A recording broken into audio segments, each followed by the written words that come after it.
어차피 임대니까 할 말 할게요. 손흥민 덕분에 커리어 풀린 베르너. 이성일코 탐욕왕 클루셉스키 멱살 잡은 이유.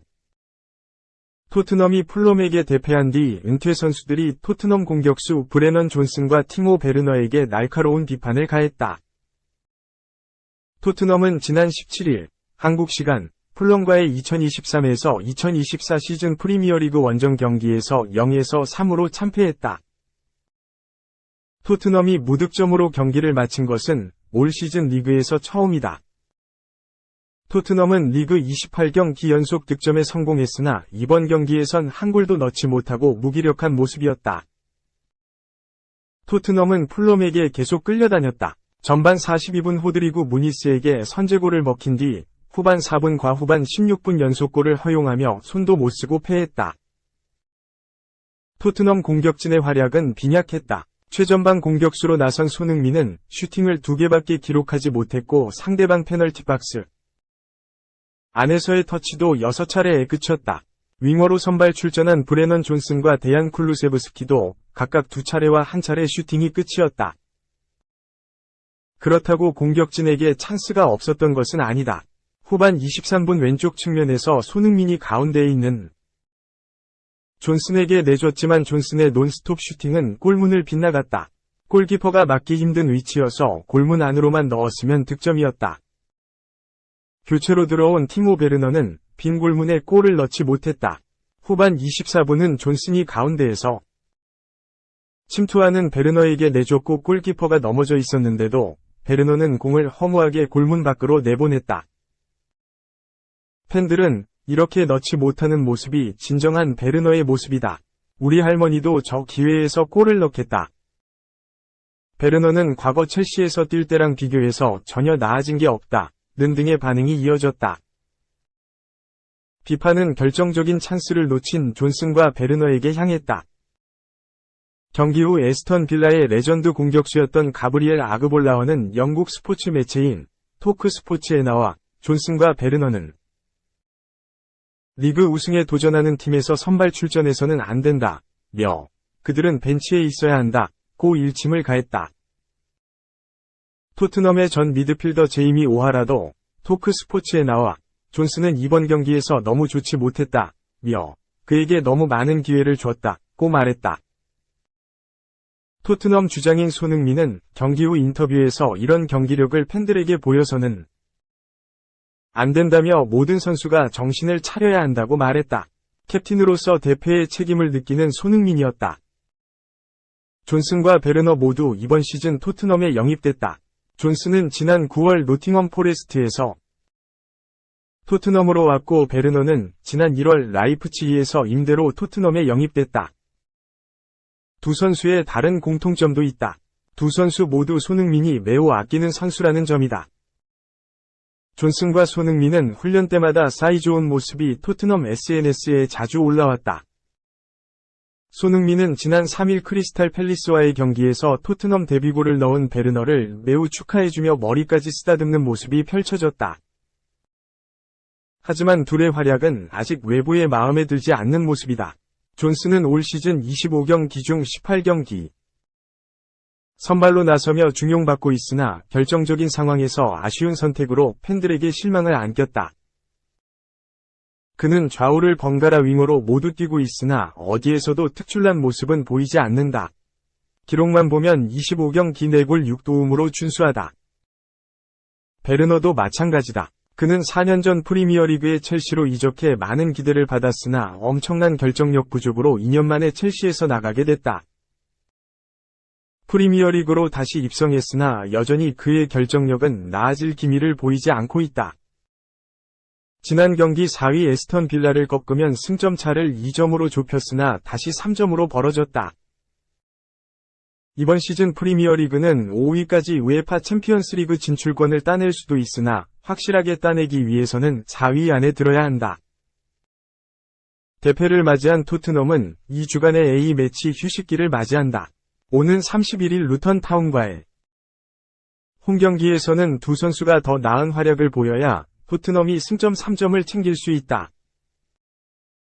2. 연봉도 비슷해. 청기누설 인가. 메뉴 100kg, 거부 12. 이적 가능성 업. 오른쪽 화살표 대체자 김민재 딱이다.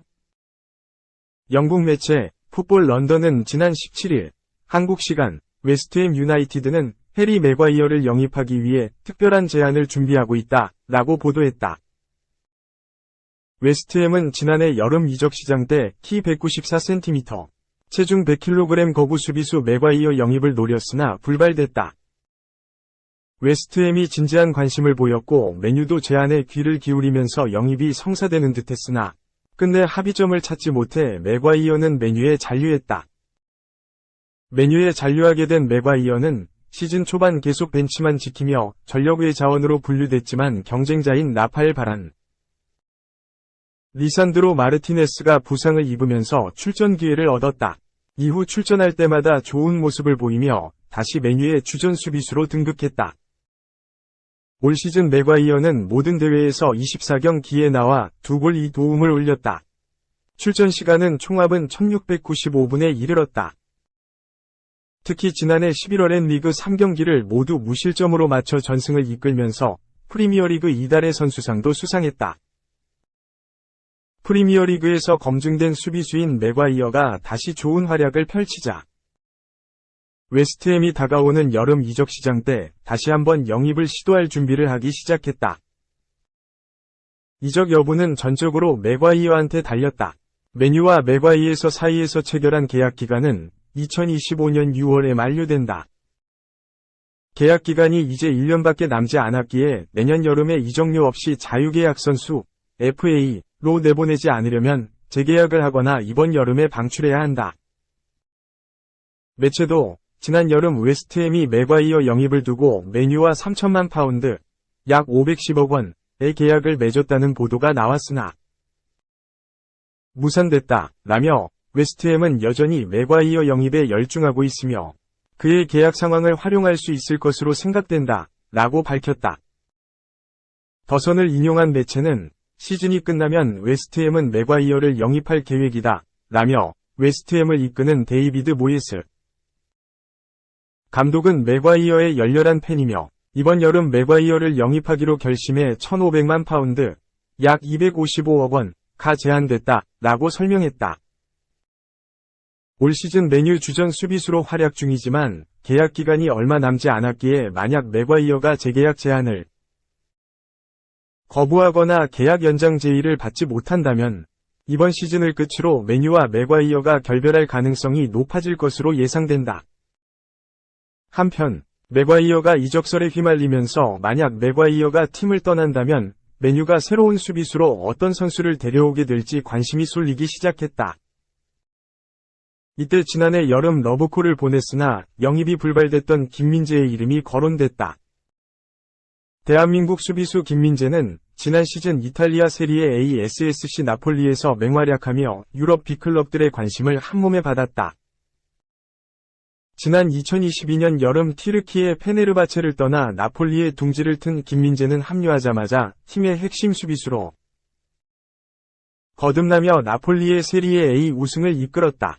이탈리아 세리에 A 사무국도 김민재 활약상을 인정해 그를 올해의 수비수로 선정했다.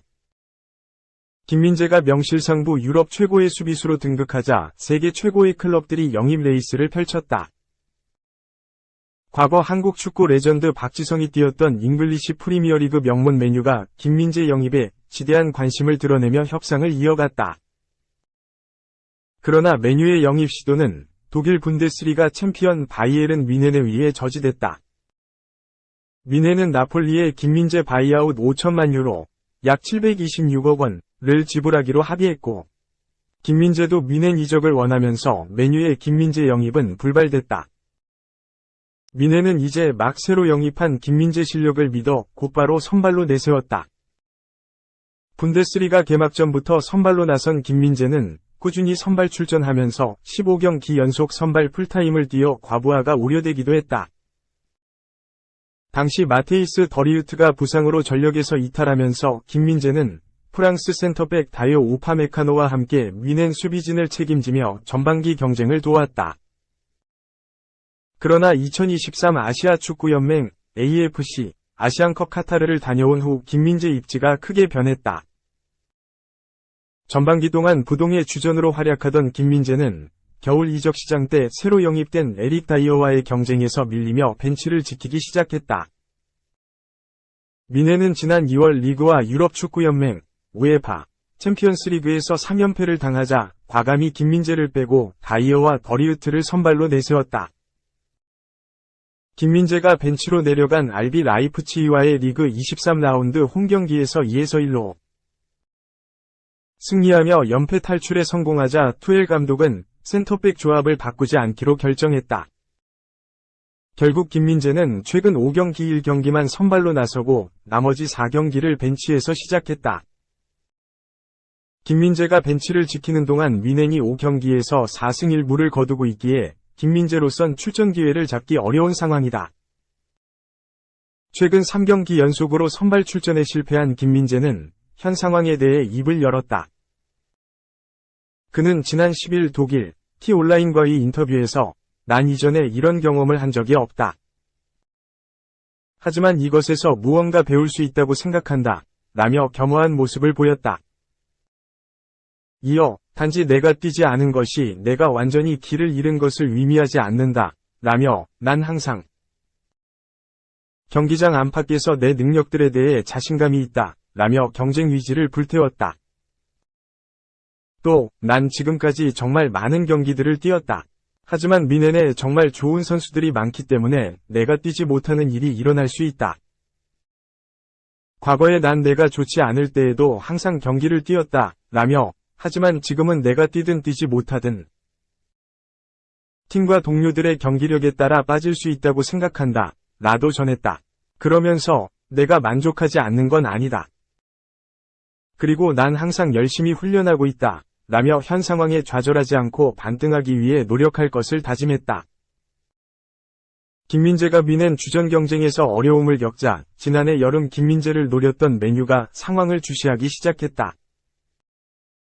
스포츠 전문 매체 풋볼 트랜스퍼는 지난 16일 짐 래클리프 경위 투자 덕분에 맨유는 여름에 큰 지출이 있을 것이며 수비는 개선이 필요한 부분 중 하나이라며 이번 여름 김민재는 영입 시도가 가능한 선택지가 될 수 있다. 라며 새로운 맨유 공동구단주 래클리프가 수비 보강을 위해 김민재 영입을 추진할 수도 있다고 주장했다.